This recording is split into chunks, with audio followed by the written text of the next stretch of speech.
On episode 226 of the Peak Performance Leadership Podcast, we speak to Bill Coletti, and he's going to tell you how you can become a trusted agent within your organization, what value you can bring through this.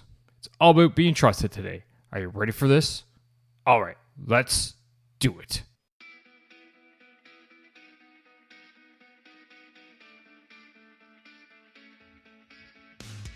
Welcome one, welcome all to the Peak Performance Leadership Podcast, a weekly podcast series dedicated to helping you hit peak performance across the three domains of leadership. Those being leading yourself, leading your team, and leading your organization. This podcast couples my 20 years of military experience as a senior Canadian Army officer with world-class guests to bring you the most complete podcast of leadership going. And for more, feel free to check out our website at movingforwardleadership.com.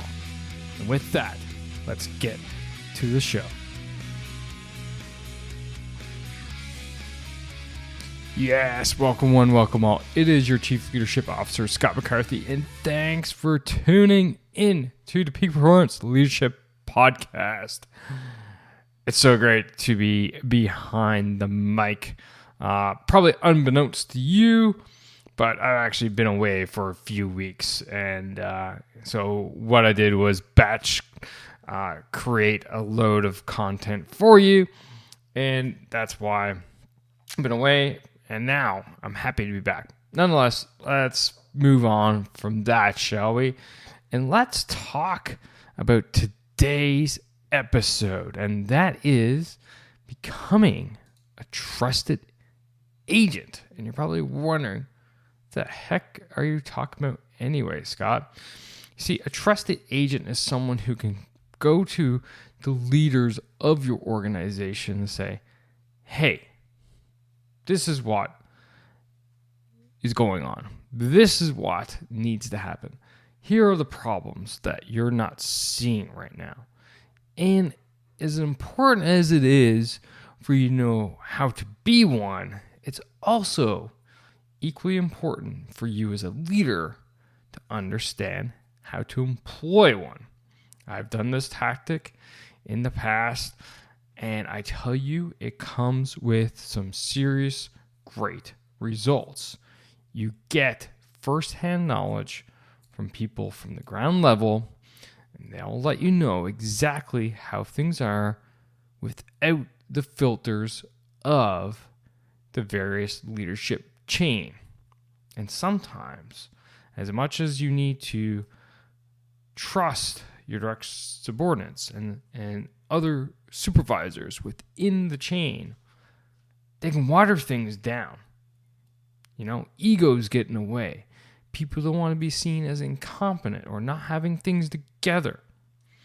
But the moral of the story is that sometimes you need the ground truth. And that's what we're talking about today. And today we have Bill Coletti on the show. He's a reputation management, crisis communications, and professional development expert. He's also a keynote speaker with the Wall Street Journal Risk and Compliance panelist. He's a best-selling author of the book Critical Moments, The New Mindset of Reputation Management. He's also got more than 25 years of global experience in the field and has dealt with Fortune 500 companies, things like AT&T, Target, American Airlines, Home Depot, Xerox, Nuclear Energy Institute, and so on. And he's also served in the Republic of Bulgaria as a senior advisor to the Prime Minister there. So quite a vast array of experience. And one of the things that we talked about that really touched with me was how to balance use of the trusted advisors or trusted agents to make sure that you're not overdoing it. And that's just one of the many topics. We talk about what it is, what qualities that one should possess. We talk about different leader types. We talk about how the leader of a smaller organization can use a trusted advisor, because I know there's a lot of small business out there who are listening to this show, and a whole whack of different topics. And we talk about, this concept in great detail. And I bring out my own experience about this and how I've used this in the past too. So be on the lookout for that. Anyway, folks, that's it for the intro. So why don't you sit back, relax, and enjoy my conversation with Bill Coletti all about becoming a trusted agent.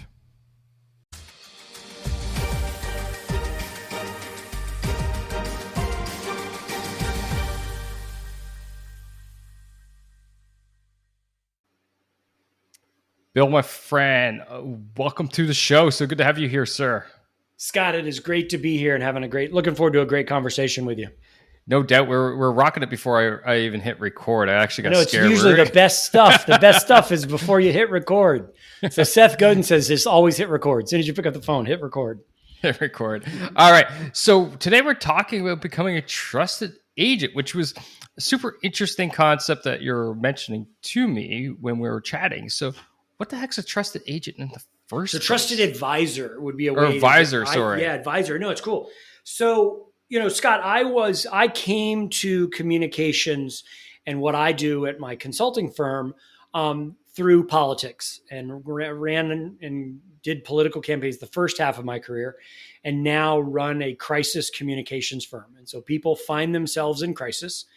A corporate crisis, enterprise level crisis, not human, not a mental health crisis, which we have to say nowadays with all this crazy stuff going on in the world, find themselves in a communications crisis. And because of skill sets and behaviors that I've been able to carry, I get to walk into a situation, and my experience, I get to be a trusted advisor. So I walk in, it's a meeting of the board of directors or the C-suite, and the C-suite advisors, general counsel, head of communications, head of HR, whatever the C-suite plus one cadre is. But I get to come in from the outside because I have this unique experience of having been in corporate crises a lot. And I get to step to the front of the class and be a trusted advisor. And I have gotten there and earned my space there by doing this for a long time, but also with some unique mindset and behavior. And so one of the things that you and I were visiting about earlier is that how do leaders, emerging leaders that are maybe at an enterprise, C-suite plus one, C-suite plus two, kind of out on the ring and the fringes, how do they develop less the skill sets and more the mindset and behavior in order to become a trusted advisor? How do they step into that? Obviously, people with specific competencies, specific skill sets get touched by and reached out to by CEOs. But when they've got truly the most difficult challenges, how do you position yourself, if you want to, how do you position yourself to be the place that leaders go to help solve their most difficult problems? And I call those people trusted advisors. I love that, because as leaders, you can't know everything. Like, you can do a dang good job. You can spend time out and about talking to your people, trying to get as much ground truth as possible, but you can't know it all. And you need someone from that, ground level to come and tell you exactly what's going on, because things get filtered. We were actually talking about this at work the other day, and how things get filtered, and you would know about this. And as it goes up through the chain, the message changes. It's like, oh, this is crap. And then by the time the leader hears it, it's like, oh, it's the best thing ever. It's great. And it's like, wait now. Yeah, that's the classic children's game of telephone.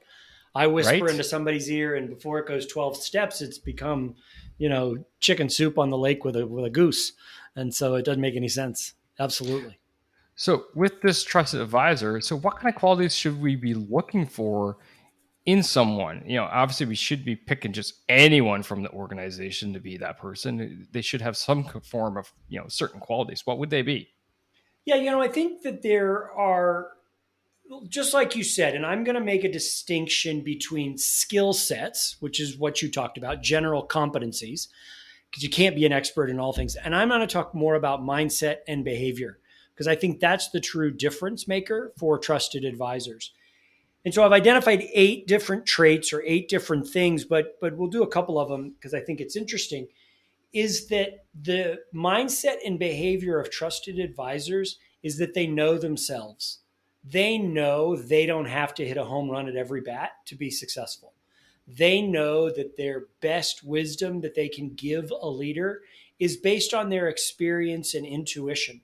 But they have to really understand who they are and be really grounded in who they are as a leader, being really grounded in who they are as a person. And I think we all are made up of what I call parts. We all have various parts, and there some research calls them parts of our personality. Some people call them sort of our committee that sort of are that operationalize in our head. So one of the first key traits that I think and mindsets and that people have is they really need to understand and they need to be comfortable in their own skin. So I think that's number one. The second is really strong EQ, the ability to sort of observe and understand what's going on around them. Because particularly in crisis situations, when you find yourself being the person where the most difficult challenges go, is to really understand, and you and I are working on a problem together. I need to know me, but I also need to be able to have an EQ and understand you in order to give really good wisdom. And then third, very practical trait is asking great questions. I think true trusted advisors ask really good questions because of exactly what you just said, that crazy game of telephone where it's set at level 1 and by the time it makes it to level 7, a bad idea is now a great idea, or the other way around, a good idea is now a bad idea. And so the ability to ask good questions really helps in what I do, is really one of those mindsets and behaviors of true trusted advisors. So knowing yourself, having EQ to know others, and then thirdly, being able to ask great questions. Those are 3 that I think are pretty important traits and characteristics of people that emerge that they can work on to become trusted advisors in their organizations. No, I really like those, especially the first one, knowing yourself and knowing your strengths and especially knowing your weaknesses. And if, I as a leader come to someone and say, hey, I want you to do this for me. Like, you know what? I am not the right person for it. Perfect. Because this can be a stressful event, right? You're taking someone. Typically, that's my context. Yeah. High stressful events. Yep. High stressful events, either crises or even just the fact that you're taking someone from quote unquote the ground level and bringing them up to the board, that could be stressful enough as it is. So you want someone who's confident, competent, knows themselves, can stand on their 2 feet when they make a statement like, no, this is wrong. This is what your decision is actually negatively impacting the organization for reasons X, Y, and Z from my experience. Yeah.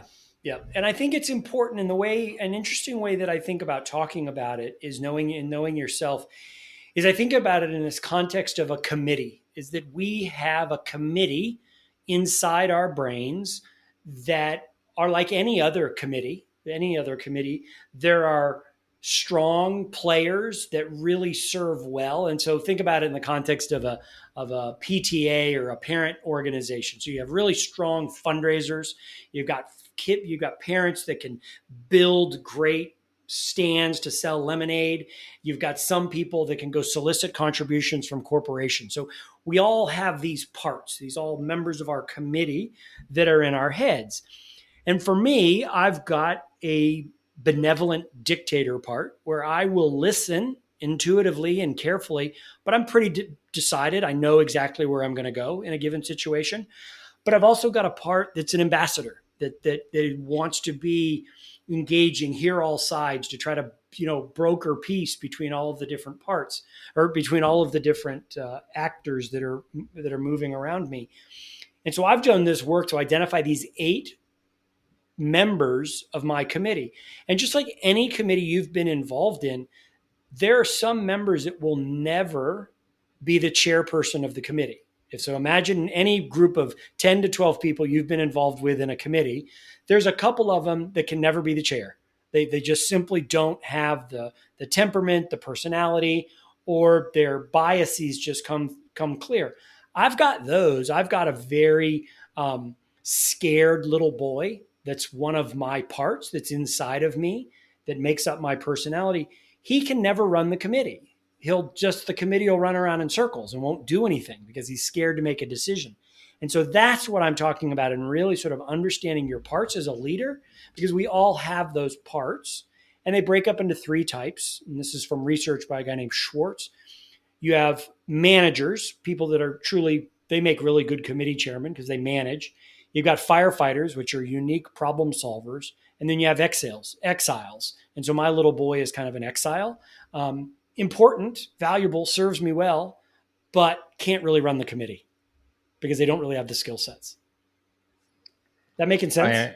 Absolutely. I am such a firefighter. I've actually been called that to my face. Right. Which and then with upon reflection is that, but you probably, in just a little bit of time that I've spent with you, Scott, you probably have don't know what label you would put it, but a thoughtful questioner, infinitely curious, don't jump to conclusions, or if you do, you don't share it. That's different than your firefighter. Your firefighter probably sees a problem, solve a problem, get it done. Yeah. But you probably have a thoughtful, and you toggle in different work situations. You have the ability to say, okay, firefighter, go ahead. I need you now. Show up. You probably have that, thoughtful questioner. I need you right now to show up. That ability to throttle those members of your committee in real time is my hunch, is probably why people reach out to you to be a trusted advisor, because you're not firefighter all the time, because that doesn't probably serve you well. You're 100% correct, sir. This week especially, I am the latter, not the firefighter. I'm not. Yeah, and I don't know if it's, you'll do the work, but my instinct is it's something around thoughtful questioner, observer, kind of congeal all this different data and share a perspective, something like that. That's a unique part that makes you a great leader, but you know that firefighter can kick ass if need be. Literally what I'm doing right now, work. That's great. That's awesome. That's literally what I spent today doing. The latter part, which is Does funny. Does that energize you or de-energize you? That part, neither. It kind of, it doesn't drain me, although it's, it is a slog what we're going through right now at work. So that part is de-energizing a bit, but at the same time, it's just because it's a slog. It's not demoralizing. When you say de-energizing to me, it's like more demoralizing. No, it's not, because it's important stuff that needs to get done. And good. I won't see the fruits of the efforts. Like, it's a long-term project, but I know we're setting the foundation for something that will improve the way we operate. So it's like, wow, that's great. Now, that being said, the firefighting thing, that energizes me. I remember actually I was on a year-long course once, and I was having coffee with a buddy of mine. He's like, so how's it going? And we're chit-chatting. And I was like, man, I just need a good fire. Like, I just need, it's the same thing day in, day out. I'm showing up and I'm doing this. I'm going back home. And that's it. I'm like, there's no chaos. Like, I need chaos. Yeah. And that's a part. And to become back to the advisor to the CEO, if every time Scott, the trusted advisor, showed up, there was chaos, that would be bad. Because that, as the leader that needs you to support me, you would fatigue me. And that would be a bad thing. And so knowing when you need to kick my ass, when you need to push me, when you need to let your firefighter chair the meeting is really the gifting, I think, about knowing yourself. You call on the committee members as you need them. Yeah. No, that's actually a great segue. As the leader who has their trusted advisor, where's the balancing of allowing them to come in and take over a meeting, or just simply having them there to provide their input, or not have them around at all? How can we balance that based off of the situation that's going on? For the leader or for the trusted advisor? Maybe both. Context? Yeah. I would say both. So I think it is a confident leader. So imagine we're in the boardroom and we've got a big challenge in front of us, and let's call it a product recall. We've got a significant product recall. People have been injured by our product, but it's our number one seller, but they don't quite know about it in Europe. So let's just stay in that context, okay? They'll know about it in Europe tomorrow morning. The leader, the boss, the leader, the CEO, I think great ones are soliciting advice from everybody around the table and soliciting opinions and asking what people they think that they should do. I think the trusted advisor, A, knows the gravity of the situation, B, understands the dynamics in the room. There's going to be a lot of people in that meeting trying to take extreme positions to show off in front of the leader. The true trusted advisor sits back, is thoughtful, and as it goes around the room, really gives just clear, unvarnished perspective, but in a way that the leader can digest it. And so too many people, and I've sat in those meetings, I say, we have to recall it all, and we have to recall it all tomorrow morning, and we have to do it fast. There's lots of nuances in gray. And so I think the trusted advisor is the one that sits, observes, and thinks, and sort of strives to be not necessarily the last person to speak, but tries to be the understanding and helping the CEO synthesize all of this crazy, chaotic information that's happening in this crisis situation. So I think leaders need to solicit, and then trusted advisors need to be cautious and careful with using their superpower of understanding about themselves and understanding others and asking great questions. They need to use those very carefully to give actionable, clear advice to their leader. It's tough being alone as a leader. You're often in situations where you're not sure where to go. You're not sure what's the best decision. Yet, as Colin Powell once said, it's lonely at the top. And reality is, it takes time. Sure, you can read books and listen to podcasts such as this one, but nothing beats experience. But who has time for experience when you're at a situation right now that requires experience to lead yourself, your team, your organization through? That's where coaching comes in. You see, coaching enables you to unlock the experience in others. Right here, right now, you have 20 years of military service, plus 150 plus episodes of interviews and topics and research sitting at your disposal. So what are you waiting for? Are you ready to level up your game, become that leader that you know you're meant to be? Are you ready to go to the next level? If so, drop me a line, scott@movingforwardleadership.com, or swing by the website and book a discovery call through movingforwardleadership.com/book. And let's get you moving in the right direction, leading better, leading more effectively today, right here, right now. Starting off with leading yourself. And then let's focus on how you can build your high-performing team to drive your organization's output higher, faster, harder today. Not next week, not next month, but today. All right, folks, that's it. Now let's get back to the show.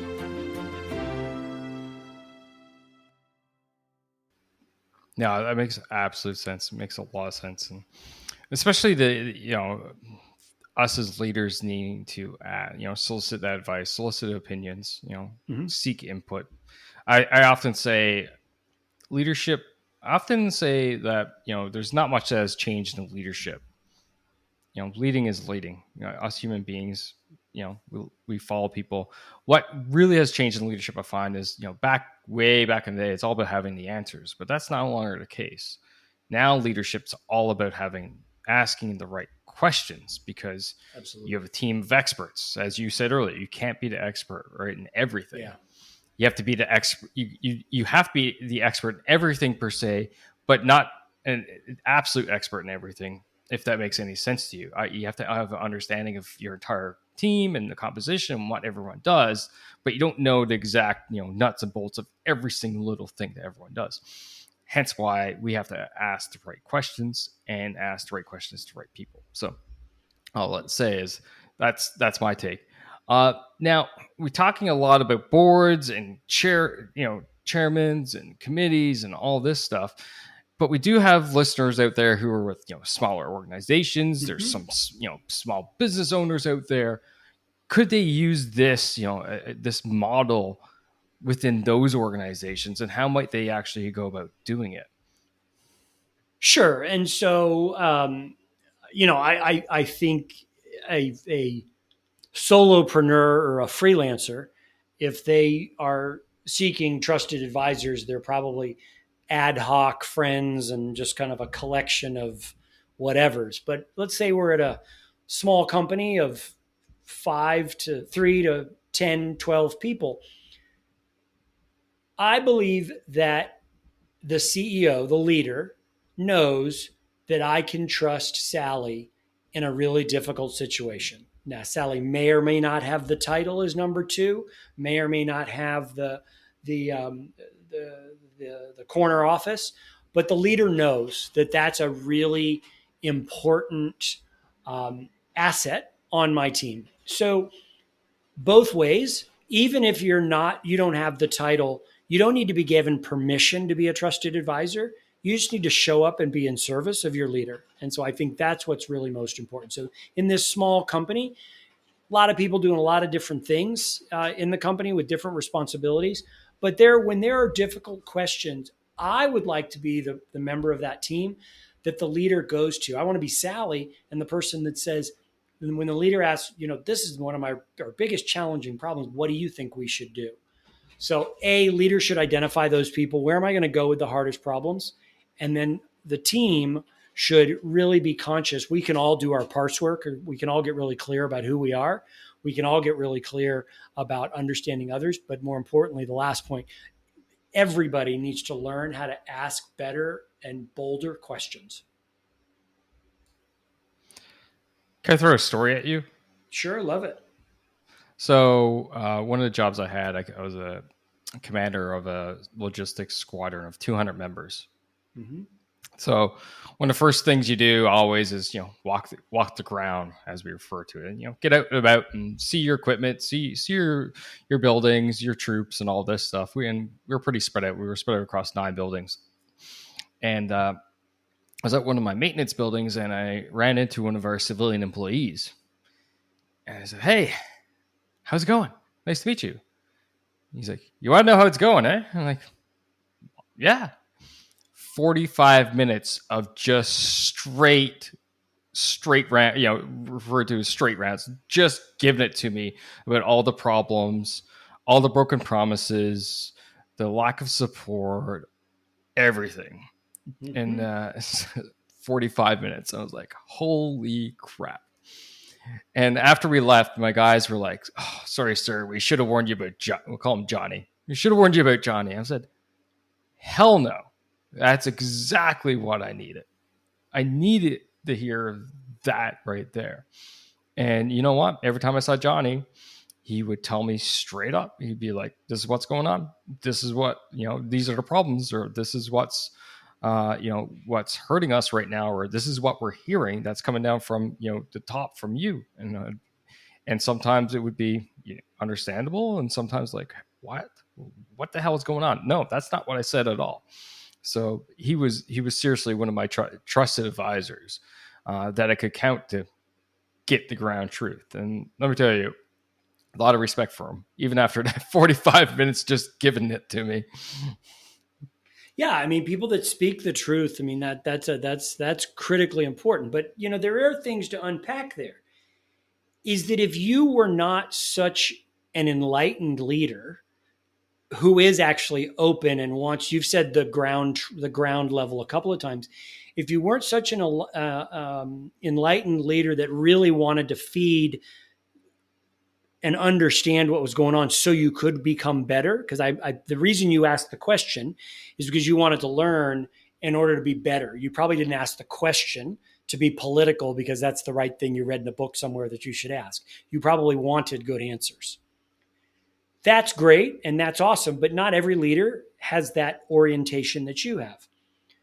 Johnny came at you like a pit bull for 45 minutes, and there's probably an absence of self-awareness, because even though you are an enlightened leader and you are an incredibly generous person, at some point your eyes might have glanced away or looked at your watch, or you might have sort of broken the engagement. That's where the sender and the receiver really kind of need to be on the same wavelength. And I put the burden on Johnny to understand his audience. You gifted him the grace of patience.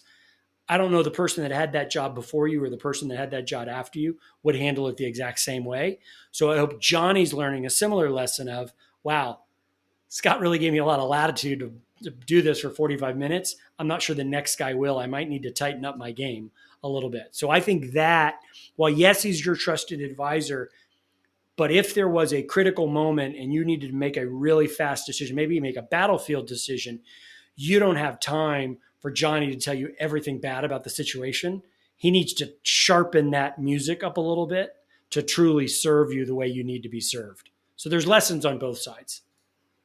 I like that, actually. And I'd say even maybe in that type of scenario, I as a leader, it's also onus on me to frame him. You know what I mean? Frame the question so that he doesn't go off on every single tangent possible. He unloaded his gunny sack on you, but there's probably 3 things that he mentioned that were like, yeah, those are on my list too. Let's focus on those and let's problem solve, as opposed to, grievance number 72 that you got at. That's not really knowing your audience. But again, you probably, like I said, that enlightened leader, but I think he might be left with the impression that everybody has your affect. And my hunch is the person before and the person after might not be the same kind of leader you are.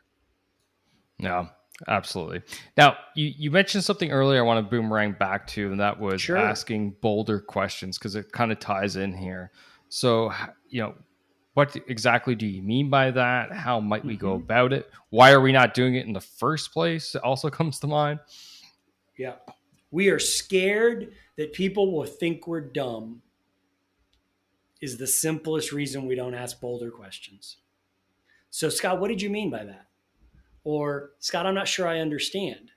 When you were standing there talking to Johnny and I ask a clarifying, I am fearful, people are fearful that you'll think I wasn't paying attention. You think I'm dumb. Could you explain that to me one more time? Or why are we doing it that way? And so we're scared. That's the number one reason people don't ask really good questions or don't ask questions, is that they don't want to look like they're stupid.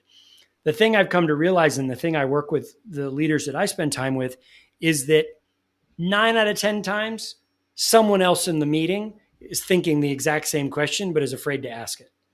So why do we, why are we selling the AR-15? Someone should ask that question. Or why are we doing this thing? Why are we doing that? So I think fear is one thing, is that we don't want to get called out.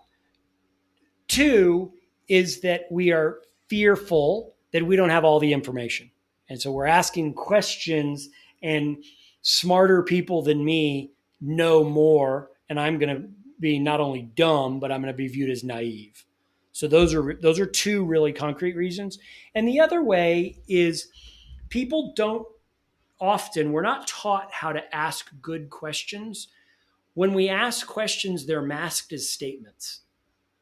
But so to truly ask good questions is a good question, and it lives in its own right. It's not a recommendation wrapped in a question, which is kind of passive aggressive. It's really questions around why, or what if, or have we thought about doing it this way? And so those types of questions, I love the practice of asking 5 whys, but man, you got to have a lot of courage to ask the third, fourth, and fifth why. So why are we doing that? And why is that? Well, why is that? And so it's a pretty confident leader to do that. So those are 2 reasons. 1, we're scared of looking dumb. 2, we're scared of being naive. And then 3, we're never really taught how to be more direct and less passive aggressive with our questions. I'll be sure to tell my 7 and 4-year-olds that they're very courageous guys. And they are. Why, Dad? Why is the sky blue? Or why'd that guy do that? Why'd that happen? And they force you to think. Oh, 100%. Which, isn't that what you want from your team that support you as the leader, to force you to think? No, absolutely, for sure. I do love my boys and their questions, although after the third, fourth why, it does get exhausting. But no, because I like said that. So, damn it. That's being a boss. That's being a boss. Yeah, we lead here. We don't boss. Where was I going with that? Or go ask your mother. That would be the one. That's the classic response. That's delegation. You're teaching delegation at that point. No, I actually, so back on topic. I like the point that you talked about, that, someone else is thinking it, right?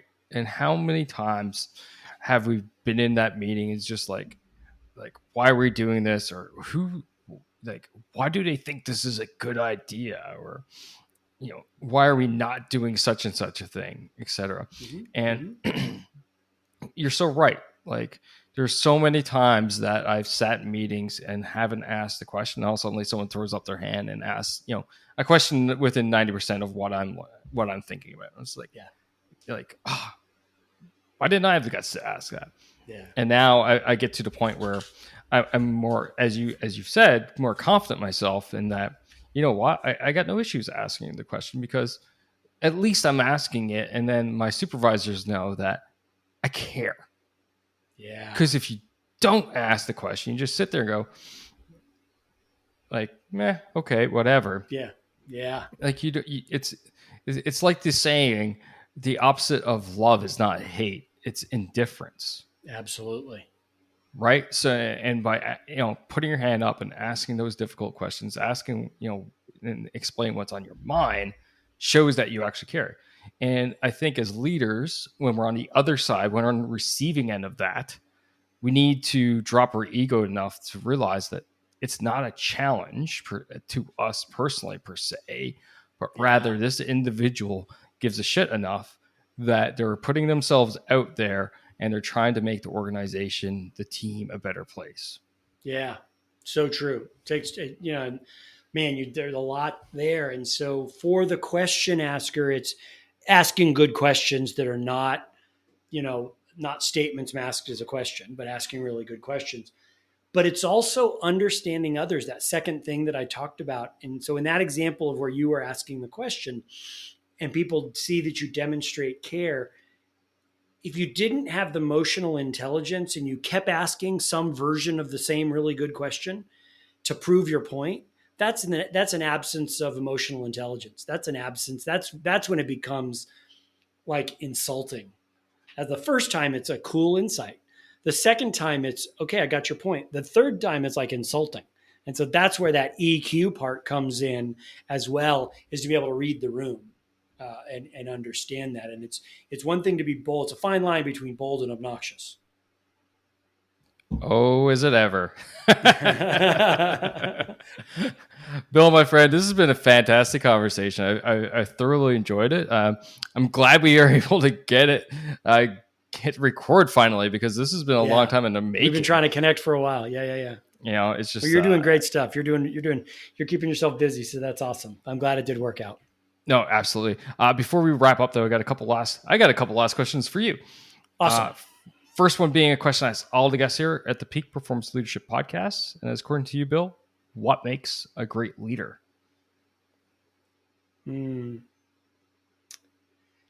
There's lots of trite answers and cliche answers. I think great leaders are curious. I think that's just a common trait of people that I enjoy being led by. They're curious. They are, and when they're also at the same time curious, but they're also crystal clear on what they stand for.